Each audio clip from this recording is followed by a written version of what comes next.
Divisi Usaha Mikro Kecil dan Menengah PT Permodalan Nasional Madani atau PNM bekerja sama dengan PT Pegadaian menggelar Bazar UMKM untuk Indonesia.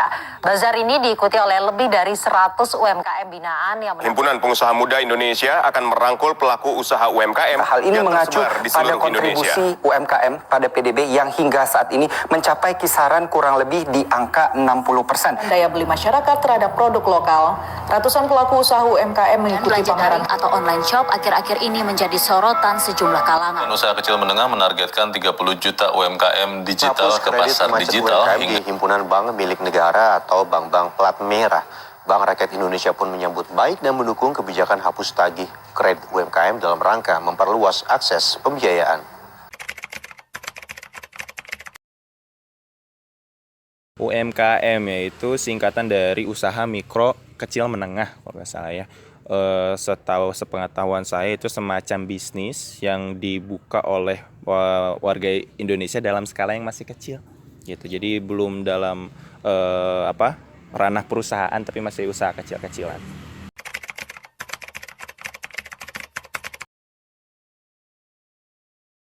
Sangat membantu. Ya pasti sangat membantu ya satu sama lain. Jadi itu tuh sangat membantu banget. Karena kita ingin membeli sesuatu tuh mudah ditemukan, mungkin seperti itu. Kita sebagai pembeli pastinya mendapatkan barang yang kita inginkan dan sebagai penjual pasti mendapatkan keuntungan dan penghasilan. Dan dari sini pasti meningkatkan roda ekonomi Indonesia setidaknya dari ranah terkecil dulu seperti itu. Keren. Kayak misalnya kita mau fotokopi, tuh tukang fotokopi udah sangat banyak. Mau beli makanan, itu makanan juga pedagang-pedagang sudah sangat banyak. Jadi ya membantu untuk kami-kami gitu. Cukup.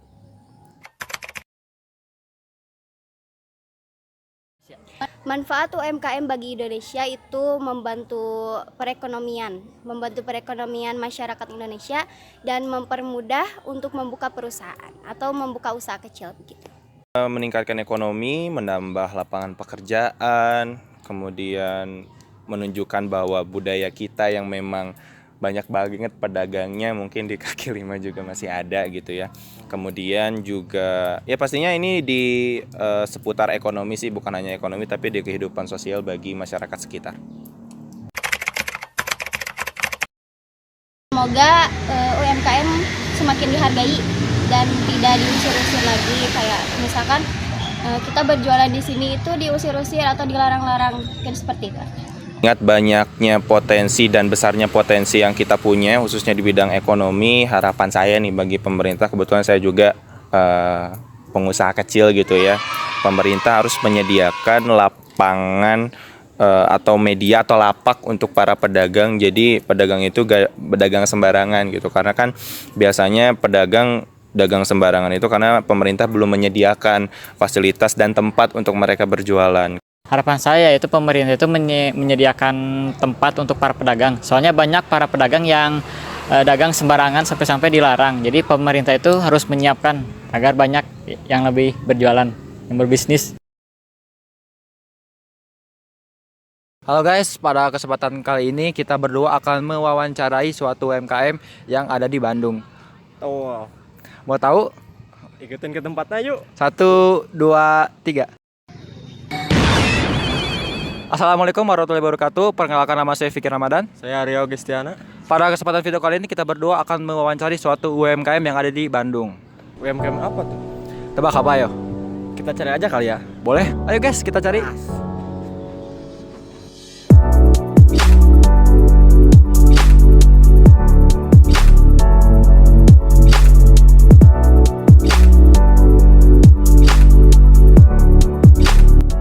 Assalamualaikum Pak. Waalaikumsalam. Kami Gimana bos? kami dari SMK 1 Soreang. Ada tugas untuk mewawancarai UMKM lokal Pak. Oh ya, silakan. Jangan duduk ya. Siapa? Makasih Pak. Iya, Assalamualaikum Pak. Waalaikumsalam warahmatullahi wabarakatuh. Kami dari siswa SMKN 1 Soreang ingin mewawancarai UMKM lokal Pak. Oh iya, silakan deh. Kalau boleh tahu dengan Bapak siapa? Nama saya Fajar.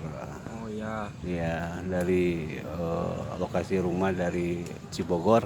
Cibogor. Dekat-dekat sinilah, dekat kabupaten. Ya. Oh siap. Kalau boleh tahu, Bapak sudah berapa lama berjualan di daerah sini, Pak? Untuk jualan di sini dari tahun 1998 deh. Oh, lama juga ya? Ya, sekitar 24 tahunan lah. Berjualan di komplek Pemda, terutama di daerah seputaran Masjid Al-Fatuh. Oh, Masjid Al-Fatuh ya, Pak?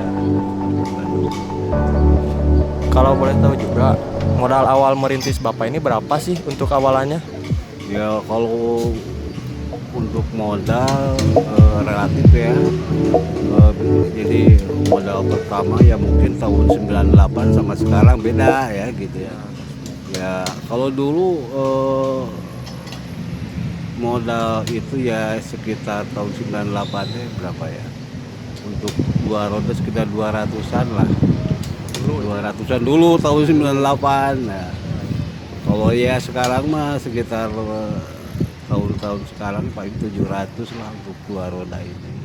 Oh, ya. Bapak udah lama berjualan di sini awalnya atau di mana dulu? Oh, kebetulan dari dulu asalnya di kantor BPN di sebelah sana. Kemudian pindah ke sini dari 98 udah pindah ke sini. Sampai sekarang ya sekitar udah berapa ya 24 tahunan lah jualan di sini. Ya bisa dikatakan kunciannya apa tuh ya. Kuncian apa tuh ya? Mantap. Kalau berjualan dari jam berapa sampai jam berapa Pak di sini? Oh, untuk jualan saya berangkat jam 7. Pulangnya sekitar maghriban lah udah beres-beres. Lumayan. Untuk dagangan Bapak sendiri paling cepat habisnya tuh kapan sih Pak? Jam berapa gitu maksudnya? Paling cepat habisnya? Kalau ya itu tergantung yang datang juga iya, ya dah. datang ya. Tergantung yang datang ke Masjid Al-Fatuh. Terutama kalau rame itu ya, kalau ada event-event gitu. Event-event baik di Al-Fatuh maupun di Sabilungan suka ada yang ke sini. Malahan parkirnya kan di sini juga gitu. Jadi gimana banyak tamunya lah gitu. Kalau banyak tamu ya mungkin cepat habis ya. Kalau misalnya sedikit tamu ya mungkin agak lama. Cuma ya kalau jualan sampai maghrib lah. Sampai maghrib. Kalau udah maghrib ya udahlah beres-beres pulang. Untuk pendapatan per hari sendiri itu dapat berapa sih Pak? Ya urusan pendapatan ya relatif ya. Gimana ramenya. Ya kalau sedang sepi ya mungkin pendapatannya rendah. Kalau rame ya lumayan, cuma kalau untuk perkiraan di rata-ratain ya. Untuk saya jualan dua roda ini somai sama lontong kari ya dapatlah sehari 800 omsetnya, kotornya segitulah. Berarti Bapak teh 2 gerobak ya Pak? Iya 2 gerobak, kebetulan dulu mah ada yang kerja, cuma sekarang keluar gitu. Jadi daripada sama orang lain ya udahlah. Sama sendiri aja gitu untuk 2 roda gitu. Kalau boleh tahu ini bahan-bahannya buat sendiri atau dari orang lain Pak? Untuk sekarang buat sendiri. Belanjanya ke Pasar Soreang di sana ya. Kalau dulu pertama berjualan itu ikut kakak ya. Selama 2 tahun mungkin ya ikut kakak. Istilahnya mendagangkan barang dagangan kakak gitu. Udah gitu udah lewat 2 tahun ya mandiri lah gitu ya. Mandiri jadi modal sendiri. Terutama kan udah punya tempat di sini ya sampai sekarang gitu. Buat sendiri, belanja sendiri ya, gitu. Kalau usaha Bapak ini ada yang online nggak sih Pak? Kayak beli online gitu? Bisa beli pakai online nggak? Untuk online dulu pernah ada yang ada yang nawarin gitu ya. Kayak dari Grab, ada kan kebetulan ada event-event di sini gratis katanya. Terus ada ya juga yang dari bank BJB sama Bank Raharja yang penggunaan pembayaran QRIS itu QRIS. Cuma masalahnya untuk sekarang ini ya nggak begitu jalan ya. Pembayaran lewat aplikasi itu masalahnya terbatas kan orang-orangnya gitu. Kalau boleh tahu Pak, tantangan saat merintis usaha ini itu apa sih Pak? Ya kalau urusan masalah tantangan atau suka dukanya ya terutama masalah pembeli ya. Terutama kalau dulu waktu 98 kan belum seramai sekarang kan, masih merintis lah gitu. Jadi orang datang ke masjid itu cuma ya untuk sholat lohor kan gitu. Kalau sekarang kan udah banyak permainan di sini, udah banyak tempat-tempat bermain untuk anak, malahan fasilitas buat berolahraga di lapangan banyak gitu. Jadi bisa dikatakan dulu dan sekarang tuh beda banget ya. Kalau dulu mah sepi gitu, sekarang mah dari pagi sampai maghrib terutama ya rame, ada yang olahraga, ada yang istirahat rest area, terus terutama ya kalau lohor kan karyawan Pemda beribadah di sini kan, sholat di sini, istirahat di sini. Juga tamu-tamu yang ke Pemda juga istirahatnya di sini gitu. Ya, bisa dikatakan rame lah sekarang. Untuk pengeluaran biaya ya Pak, berapa tuh Pak per harinya? Biaya apa ya, biaya produksi atau biaya apa? Produksi. Produksi. Kalau sekarang biaya produksi, kalau saya belanja ya habis sekitar 500-an lah. 500 untuk hari-hari biasa. Tapi kalau untuk hari Sabtu Minggu bisa lebih modalnya gitu, nama soalnya kan hari Minggunya lebih ramai lagi. Dari sini banyak yang jalan-jalan rekreasi, sini juga banyak tamu-tamu dari luar gitu ya, mungkin ada penambahan modal dari sehari-hari. Oh iya. Berarti Bapak teh berjualan teh turun temurun ya Pak? Kebetulan enggak, justru saya yang merintis pertama. Oh, merintis bukan turun temurun. Kalau turun temurun mungkin dari ayah ya. Cuma untuk jualan di sini ya yang merintis justru saya gitu. Pak dulu ya. Yang merintis saya gitu. Apakah ada kesan-pesan untuk para pedagang yang sedang merintis, Pak? Ya, terutama pesan-pesannya apa ya? Ya paling-paling gitu lah, kalau urusan dagang yang penting kualitas dari dagangan harus diperhatikan. Terus rasanya juga ya, rasa harus diperhatikan. Kalau istilahnya di dagang itu ya, di kuliner itu, kalau lidahnya udah kena, mau berapa kita ngasih harga pasti dibeli. Pasti. Itu aja lah.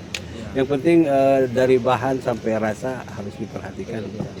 Kalau untuk pesan-kesan untuk kita nih, para pelajar, ada kesan-pesan apa Pak? Ya, kesan-pesannya ya buat pelajar ya sesuai dengan kapasitasnya ya. Kalau pelajar ya mungkin belajar dengan baik ya, terus menambah wawasan juga. Jangan sampai hanya teori aja yang dipelajari, tapi di lapangan juga harus dilihat kayak gimana. Kayak gitulah pesan-pesannya lah.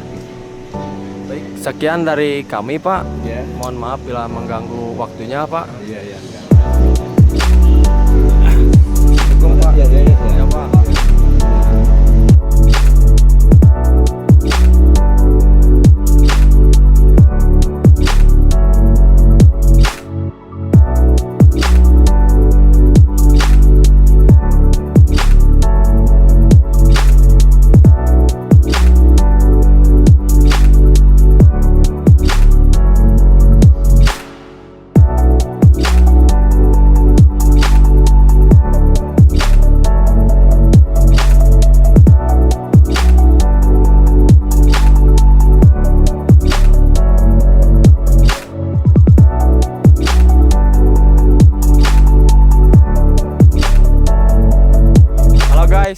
Sekian dari kami, saya selaku reporter biasa Dan saya reporter tidak biasa. Dan di balik kamera ada seseorang yang luar biasa bagi bangsa dan negara. Oke guys, see you and Next time, bye-bye.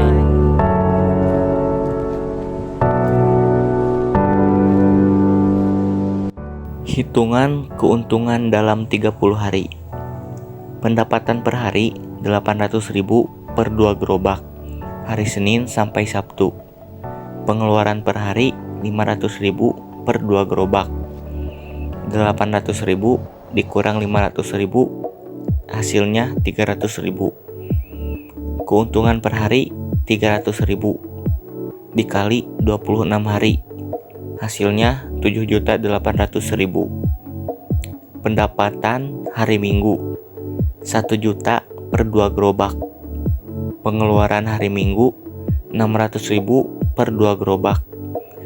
Jadi 1 juta dikurang 600.000, hasilnya 400.000 per 2 gerobak. Keuntungan di hari Minggu 400.000 dikali 4, hasilnya 1.600.000 rupiah. Keuntungan dalam 1 bulan 7.800.000 ditambah 1.600.000, hasilnya 9.400.000 rupiah keuntungan dalam 1 bulan.